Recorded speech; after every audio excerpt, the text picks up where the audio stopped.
Union Finance Minister Nirmala Sitharaman presented the Union Budget for the 2026 and 27 fiscal year in Parliament on Sunday. The budget reflects the vision of a Viksit Bharat, prioritizing the country's future direction. On Monday, Tripura Chief Minister Dr. Manik Saha addressed a press conference at the State BJP office.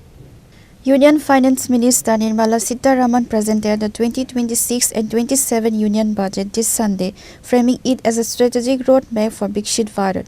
The proposal shifts focus toward long-term structural growth and the country's future economic trajectory. On Monday, Tripura Chief Minister Dr. Manik Saha addressed a press conference at the State BJP office where he shared his insights on the budget and expressed his gratitude to the Prime Minister and the Union Minister. This year's budgets prioritize development across 7 strategic industrial sectors. Key initiatives include reviving closed traditional industries, strengthening small-scale enterprise, ensuring long-term sustainable development and boosting infrastructure. কালকে নিশ্চয়ই আপনারাও দেখেছেন সেখানে খুব জোর দেওয়া হয়েছে mental health খুব ইম্পর্টেন্ট একটা সাবজেক্ট বিশেষ করে বর্তমানে যেভাবে স্ট্রেস এন্ড স্ট্রেইনের অবস্থা আপনারা সবাই জানেন তো সেই জায়গার মধ্যে মেন্টাল হেলথের বহু আমরা দেখতে পাই মানুষের মধ্যে সেখানে trauma centre is very important আমরা ত্রিপুরাতে অলরেডি অলমোস্ট দুটো জায়গায় বাদ দিলে সব ডিস্ট্রিক্টে কিন্তু আমরা ট্রমা সেন্টার করেছি কিন্তু এই ধরনের বাজেটও পাতে আমাদের পক্ষে সুবিধা হলো স্ট্রেংথেনিং করা যাবে আরো ট্রমা সেন্টারগুলোকে এবং যেখানে আমরা করতে যাব সেখানেও আরো ভালোভাবে যেটা আমরা ভাবছি সেই ভাবাটা কিন্তু আজকে ফলপ্রসূ হতে যাচ্ছে এখানে মেন্টাল হেলথ নিয়ে আমরা অনেক বাজেট আমাদের নিজের যে বাজেট গত বছর আমরা অনেক চিন্তা ভাবনা করেছি সেখানে কেন্দ্রীয় বাজেট যেহেতু আছে সেখান থেকেও আমাদের কাছেও কিন্তু তার একটা রাস্তা কিন্তু খুলে গেল আমি মনে করি যে মেন্টাল হেলথের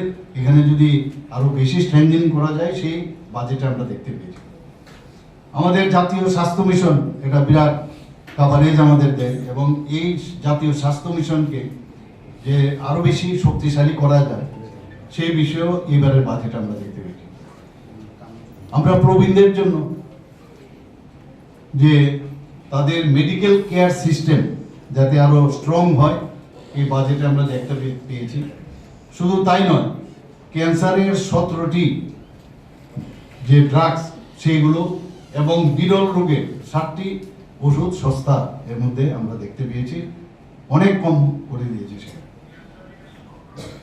আর যেটা আমাদের শিক্ষা আমরা সবসময় বলি শিক্ষা আমাদের জন্য ভেরি ইম্পর্টেন্ট উইদাউট শিক্ষা কিছুই সম্ভব নয় তো যাতে গুণমান সম্পন্ন শিক্ষা যাতে হয় স্কুল স্তরে হোক কলেজ স্তরে হোক টেকনিক্যাল কলেজগুলোতে হোক সব জায়গায় সেখানেও বিশেষ করে জোর দেওয়া হয়েছে ইনফ্রাস্ট্রাকচার ডেভেলপমেন্ট যাতে হয় সেই দিকে কিন্তু বেশি আমি দেখেছি যে আমাদের এই এডুকেশনের যে ইনস্টিটিউটগুলো আছে সেখানে বেশি জোর দেওয়া হয়েছে This year's budget prioritizes improving healthcare services with a specific focus on mental health and trauma centers, which will significantly benefit the state of Tripura.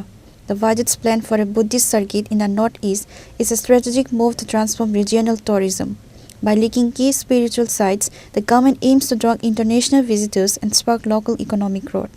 আপনারা নিশ্চয়ই গতকাল আমাকে যখন আপনারা জিজ্ঞেস করছিলেন আমি টু সাম এক্সটেন্ট আমি বলেছিলাম আমি বিস্তারিত আমি আজকে এই প্রেস কনফারেন্সে আমি বলবো 1 নম্বর হচ্ছে প্রতিযোগিতা বাড়িয়ে টেকসই অর্থনীতি রাখা এটা তো আবার প্রান্তিক মানুষের যে লাস্ট মাইলে আছে তাদেরকে উন্নয়ন এবং ওই জায়গার উন্নয়ন সেইগুলো সেখানে ইনফ্রাস্ট্রাকচারই হোক যাই হোক সে তার কর্তব্য দিস ইজ ডিউটি মানে আমাদের সরকারের এবার বাজেটে সেটা ডিউটি এবং সেইভাবে এই 1 নম্বরে আমরা এই 3টি কর্তব্যের মধ্যে একটা আরেকটা হচ্ছে মানুষের সক্ষমতা যাতে গড়ে এবং তার জন্য অংশীদার হওয়া নিজে তার সক্ষমতাও বাড়বে আবার তার পার্টনারও হবে তার জন্য পরিকাঠামো উন্নয়ন ও সংস্কার এই 2 নম্বরে রাখা হয়েছে 3 নম্বরে আমি প্রথমেই যেটা বলেছিলাম যে সবকা সাথ সবকা বিকাশ বিশ্বাস আর তার প্রয়াস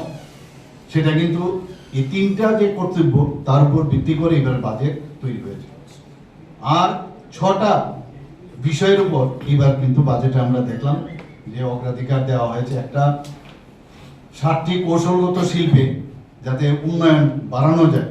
মেইন কিছু জায়গা আছে যেগুলো আমাদের উন্নয়ন বাড়াতে হবে। পুরনো শিল্প সেগুলো অনেক জায়গার মধ্যে বন্ধ হয়ে আছে, সেগুলোকে পুনরুদ্ধার করা। আর এমএসএমই, আমি গতকাল যখন দেখছিলাম আমি ভাবছিলাম এটা খুব যে ক্ষুদ্র শিল্পগুলো যে আছে সেইগুলোকে যাতে আরো স্ট্রেংথেনিং করা যায়, তার জন্য বরাদ্দ রাখা হয়েছে প্রায় 10,000 কোটি টাকা।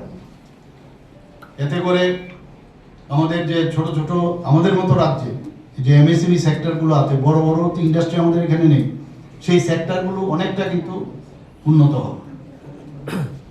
ইনফ্রাস্ট্রাকচার ডেভেলপমেন্টের তো আমি বললাম আগে। আর শুধু উন্নয়ন করলে হবে না, লং লাস্টিং এবং দীর্ঘমেয়াদী যাতে হয় সেই বিষয়টা রাখা হয়েছে। শুধু তাই নয়, সিটি যে ইকোনমিক রিজিয়ন, এই 6টি বিষয়ে অগ্রাধিকার রাখা হয়েছে। আজকে আমরা দেখলাম যে জি রামজি নিয়ে অনেক হইচই করে। আর কালকে দেখলাম আমি দেখছিলাম যে খাদি আর হ্যান্ডলুমের উপর জোর দিতে গিয়ে মহাত্মা গান্ধীর স্বরাযুদ্ধ ও challenge mode mega textile park করছে এবারে বাজেটে। শুধু তাই নয়, মহাকাশ খাতে আমাদের খুব ইম্পর্টেন্ট একটা বিষয়, সেখানেও জোর দেওয়া হয়েছে। শুধু তাই নয়, সেখানে 4টি টেলিস্কোপের, আর আমাদের মতো এইসব ছোটখাটো টেলিস্কোপ নয়, এটা তো বিরাট দাম, এরকম 4টে টেলিস্কোপও কিনার আমি যেটা শুনেছি কালকে ব্যবস্থা রয়েছে। ত্রিপুরার জন্য অত্যন্ত খুশির বিষয় যে বুদ্ধিস্ট সার্কিট একটা হচ্ছে অরুণাচল প্রদেশ, মণিপুর, সিকিম, আসাম এবং ত্রিপুরা। এটাকে একটা বুদ্ধিস্ট সার্কিট করবে, এতে কিন্তু পর্যটনও অনেক বেশি বাড়বে। বাইরের থেকে মানে এই সার্কিটের ভিতরেই কিন্তু সবাই আসবে, এবং বিশেষ করে সাউথ ইস্ট এশিয়ার বহু যারা বুদ্ধ ধর্মাবলম্বী তারা কিন্তু আসবে এখানে। ত্রিপুরাকেও জানবে, নর্থ ইস্টকেও জানবে। এবং মাননীয় প্রধানমন্ত্রীজি কালকে যখন ব্রিফিং দিচ্ছিলেন, উনি আমাদের বিত্তমন্ত্রীজি তো বলেছেন, উনি বলছিলেন যে ট্যুরিজমের উপরে আমাদের সবচেয়ে বেশি ফোকাস, এবং সেটা কিন্তু আমরা দেখতেও পেয়েছি। এবং বিশেষ করে উনি বলছেন যে নর্থ ইস্টার্ন জোনে ট্যুরিজমের আমাদের ডেভেলপমেন্ট করতে হবে, কারণ এখানে প্রাকৃতিক দিক দিয়ে হোক, আমাদের যে হেরিটেজেরই হোক, ইকো সিস্টেমই হোক, সব দিক দিয়ে আমাদের মন্দির বা বিভিন্ন রিলিজিয়াস এখানে প্রচুর। তো এইগুলোর উপরে যদি আমাদের জোর দেওয়া হয় তাহলে প্রচুর পর্যটন বাড়বে, আর্থসামাজিক উন্নয়নও সেটা হবে। আজকে নর্থ ইস্টার্ন জোনে সেটা নিশ্চয়ই আমরাও সেই সুযোগটা পাবো যে 4,000 ই-বাস দেওয়ার কথা আমরা গতকাল শুনেছি।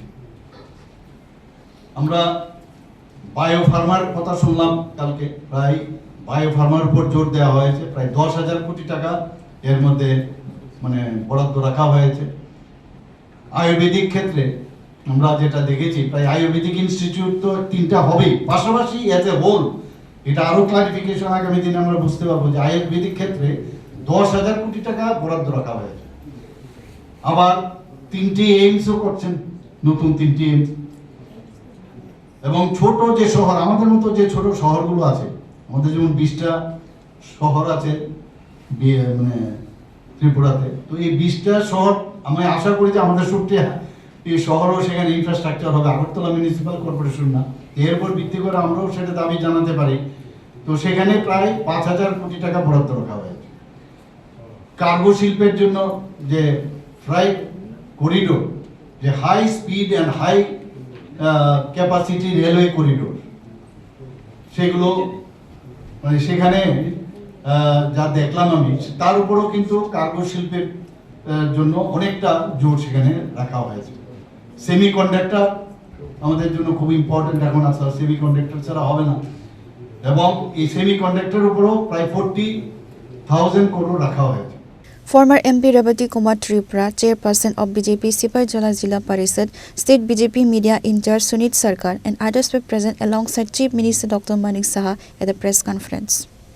Reporter Viprana from Agartala, Chinikhara.